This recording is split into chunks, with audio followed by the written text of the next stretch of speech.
So we talked about this probably a couple of years ago now at this point, but like for a long time, Marc Maron has been on a crusade against Joe Rogan and Dave Chappelle, but he's doing it in the weirdest way possible, where he makes these, much like Joe Matarese, he makes these Instagram live streams. That, by the way, Marc Maron, if you ever hear this, I just compared you to Joe Matarese. Consider that. When you reflect on what you're doing here, you're using similar tactics to Joe Matarese. So he does like these Instagram lives where he talks about how toxic Joe Rogan and Dave Chappelle are for the, like, they're bad for the world and they're bad for comedy and all this stuff. And then he usually deletes them, or sometimes the streams are so long that no one ever really picks up on them. We played a couple of clips a while back, but I don't know how consistently he's been doing it lately.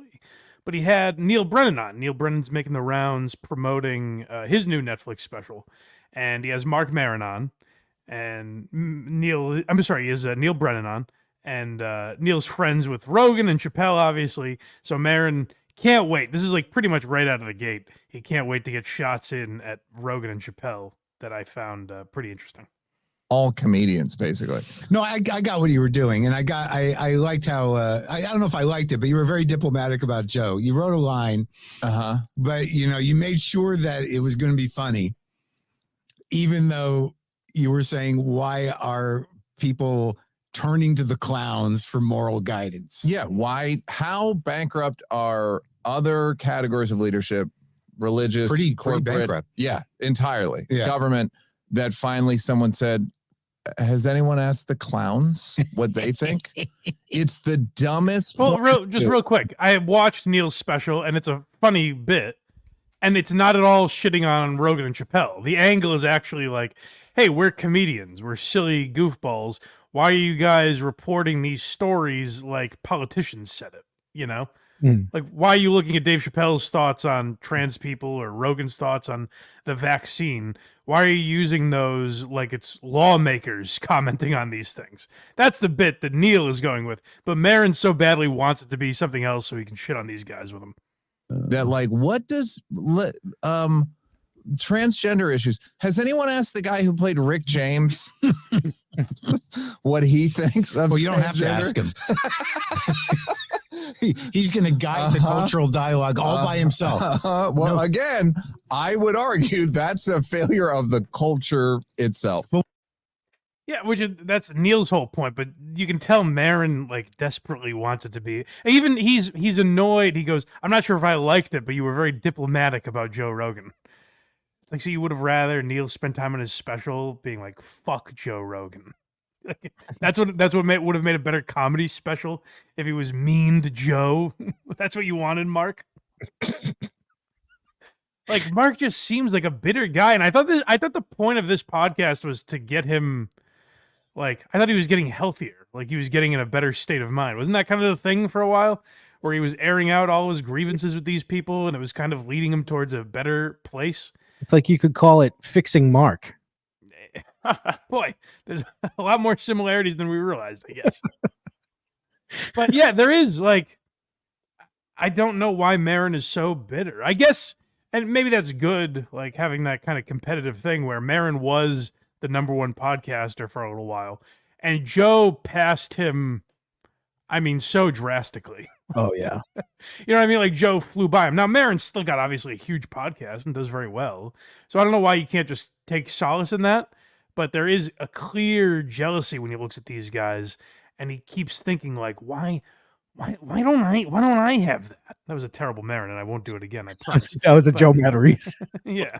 10 years ago, both Joe Matarese and Marc Maron, we would have said by the 2020s, these are both people that will have a great legacy. Absolutely, yeah.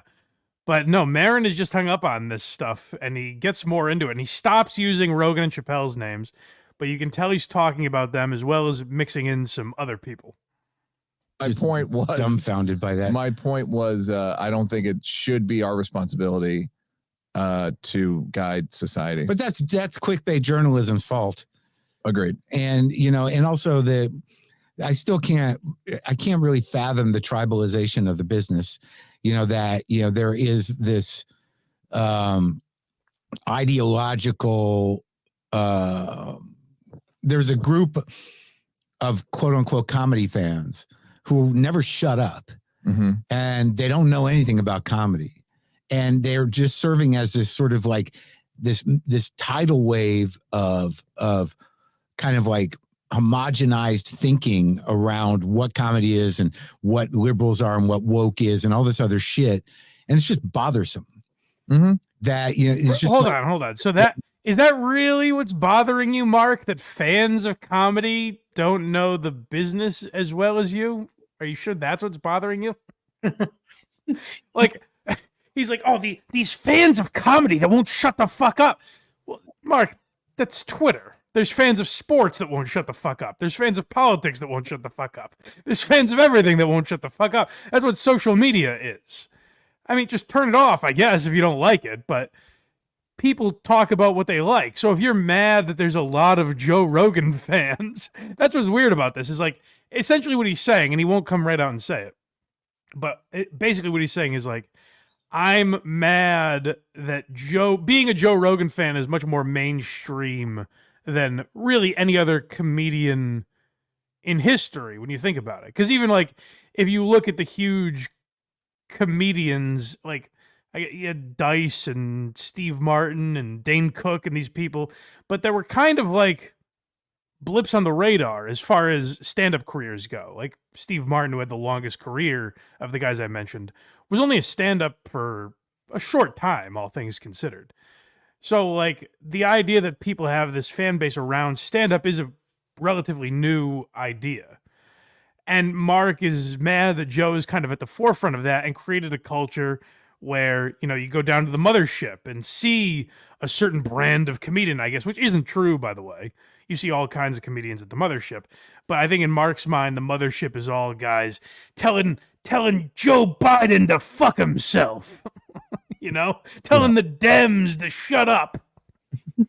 When that's really not what it is at all. But like Maron's, you can hear in his voice that Maron's still hung up on this 2020 mindset, I think. Correct me if I'm wrong here, because I'm actually not too familiar with, I can't even think of any Marc Maron jokes, but I enjoyed his Netflix show, Maron. I thought that was a great show. But isn't he known as his stand-up comedy to kind of be, he makes a point throughout his stand-up comedy, correct? So he's not one to be, and when he talks about, the clowns, of course, comedians are often compared to jesters. So, I'm not a big fan of comedians who want to go do a big political show, but to mention cultural issues that not a lot of people feel comfortable talking about in their comedy actually feels very appropriate to a stand-up comedian. So I'm not really sure where his point's coming from. It does seem like he's really not really picking the right words. Well, confusing. No, you're right, David. Actually, that's a great point, because what Maron wants is that there are these like sycophant comedy fans that hang on your every word, but the person whose words they're hanging on are Marc Maron's.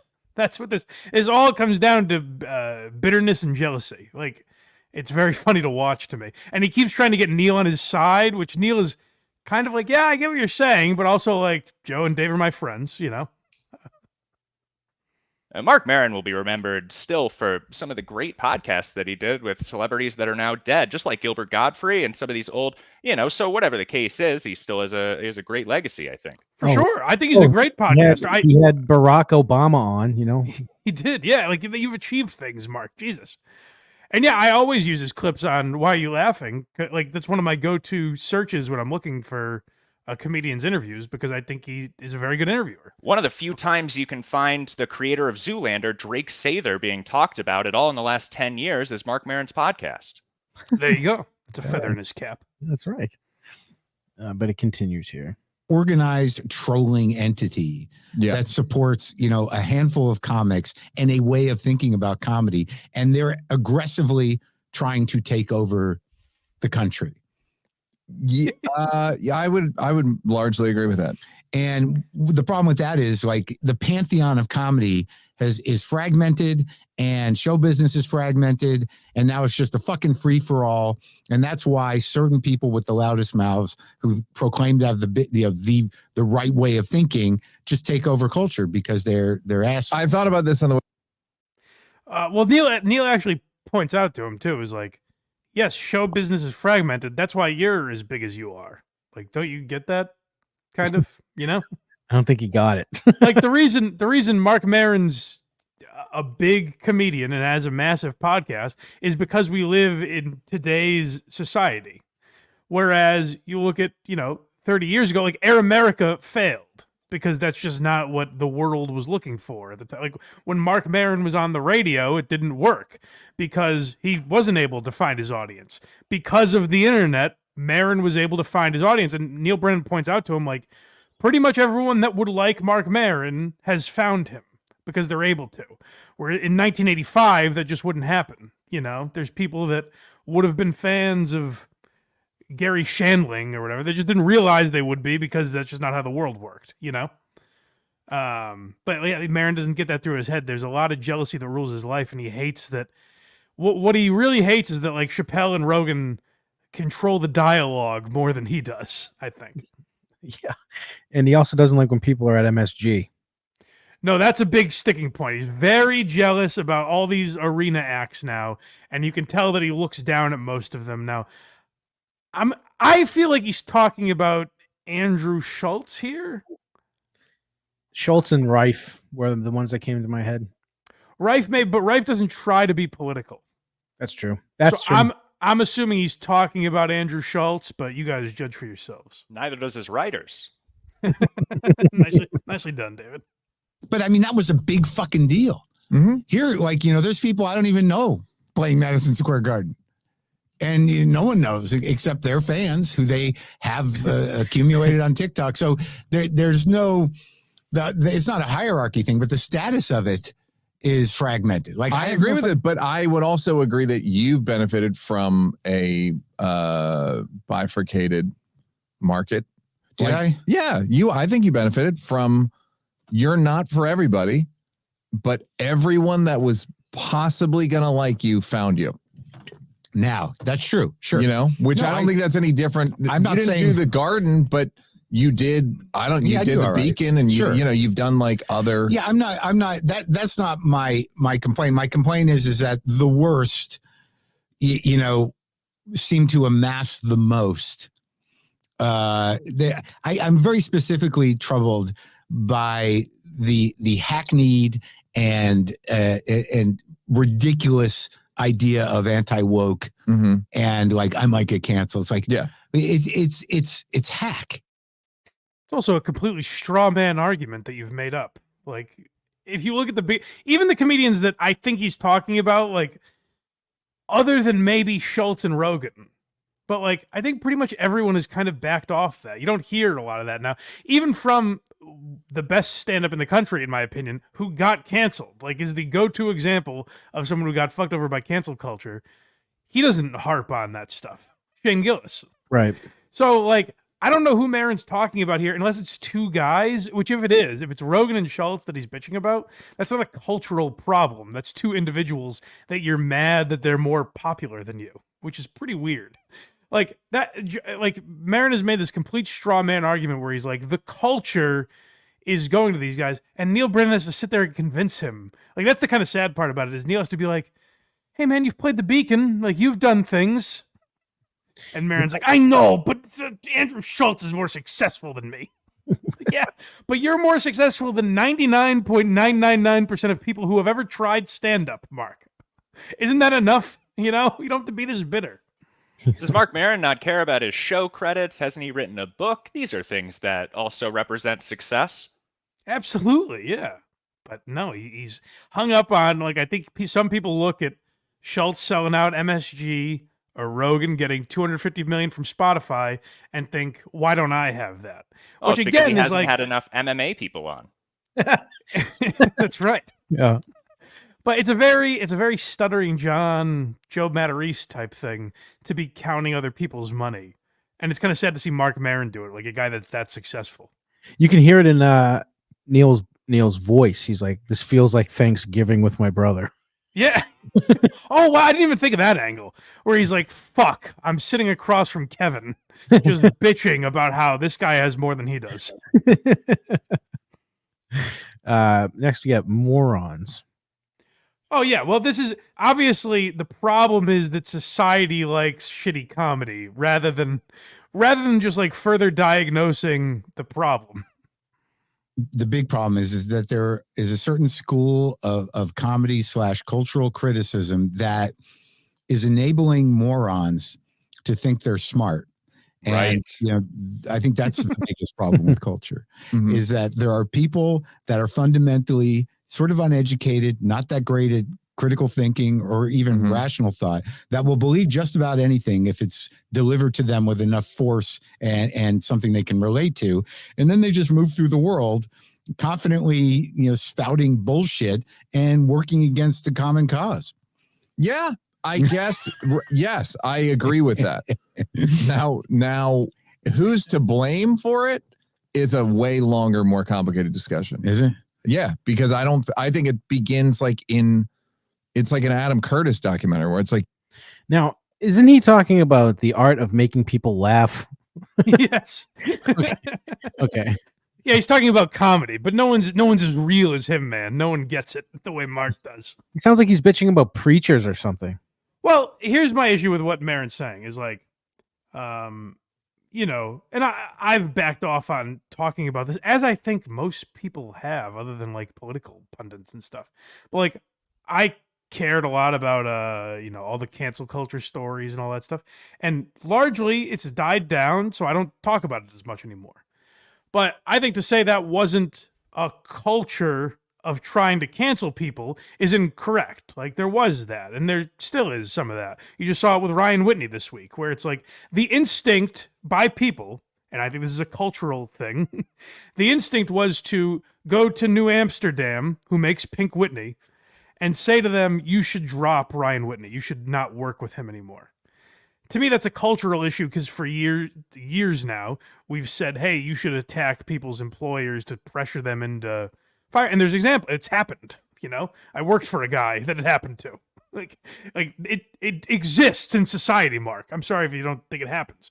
But Mark's right. I don't think it's as prevalent anymore as certain people would have you believe.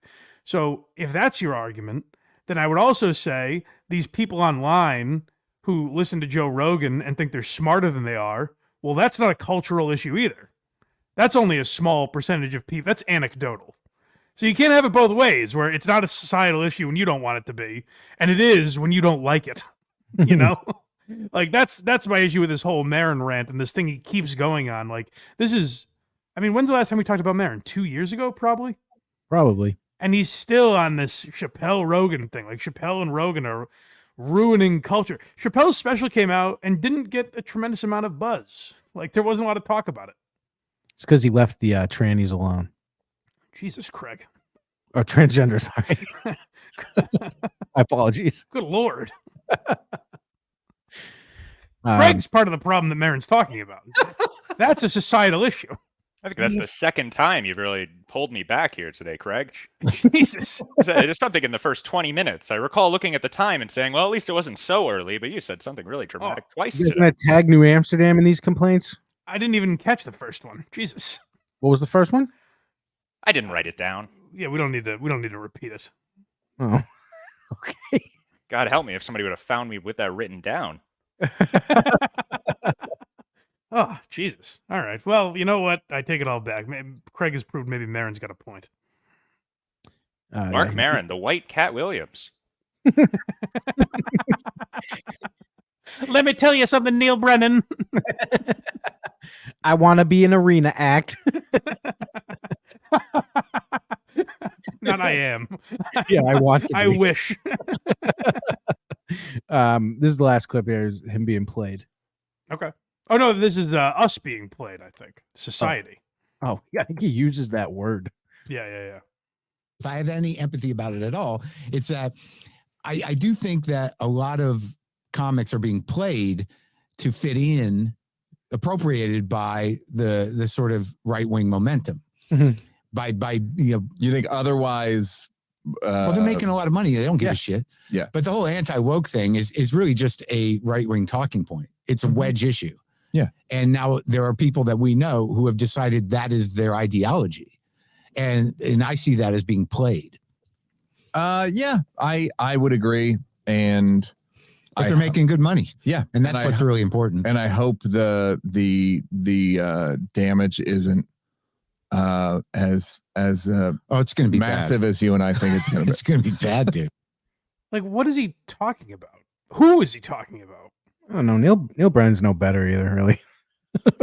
No, he he gives into this argument a little more than I expected him to. Mm-hmm. I'm surprised he didn't push back and say, like, well, what do you mean exactly? Maybe he agrees with Maron more than I do. But yeah, I don't get Maron's thing of like, this is like society's going to be taken down by Joe Rogan listeners. Like, believe me, as a guy that like likes a lot of what Rogan does, when I meet someone who I can tell is a Joe Rogan fan, it's usually a tough conversation. Does that make any sense? They're mad. When I meet someone that I can stereotype as, oh, this guy definitely listens to Rogan, you know what I'm saying? Oh, yeah. Yes. It's just like, oh, this is an obnoxious person. You know, you may get a kick out of this. When I went up to the Comedy Cabin in Wisconsin, Janesville, Wisconsin, 3 of the open micers there went up and throughout their set at some point mentioned Joey Diaz. I said, where am I? Yeah, like that can be obnoxious, but I think if, as far as a culture or society, we all kind of say like that's douchey. Like you look at, I was listening to Kill Tony this week, which takes place in Joe Rogan's club that Maron has such a problem with. And some girl went up and was just like bluntly racist, almost as bad as Craig was earlier in the show. And they just shit on her for 10 minutes and then kicked her off the stage. It wasn't celebrated. They didn't lift her up on their shoulders and carry her out of there. It wasn't celebrated. It was just like, what are you, a fucking idiot? Why are you doing that? Cut it out. Yeah. So I don't know what Maron's talking about this societal issue. Maybe it's plaguing the nation, but I don't know. It seems like there's people protesting in colleges that are kind of worse than a guy that just listens to Rogan and does MDMA, you know? They're not great. He has a very successful show, but if I could offer one tip, he could just bring in a clip of something that he's talking about and play that, and then they could respond to that clip, and everybody kind of is on the same page. Exactly, like we do here, right, David? Well, it'd be tough. Imagine describing that entire conversation and then commenting on it. You'd sound like Marc Maron. Yeah, that's true. Maybe that's what it all boils down to, is you need clips. Otherwise, you'd sound fucking nuts. He needs a producer. Yeah, whereas if Maron was like, look at this fucking, look at what Rogan's doing here, then we could all laugh with him, you know? I know I brought it up already. He's bitching about society and all this stuff, and the president of the United States was in his garage. Right, well, that's the thing, is Maron wants to be the thought police, basically. Maron wants to tell you which way the wind is blowing. He doesn't want Joe Rogan to be able to tell you that. He wants everyone to listen to him instead of Joe. That's the thing, is he's not saying that comedians shouldn't have this much influence. He's saying I should have this much influence and others shouldn't. Anyway, Craig, you probably loved that episode. You just wish they left the car on.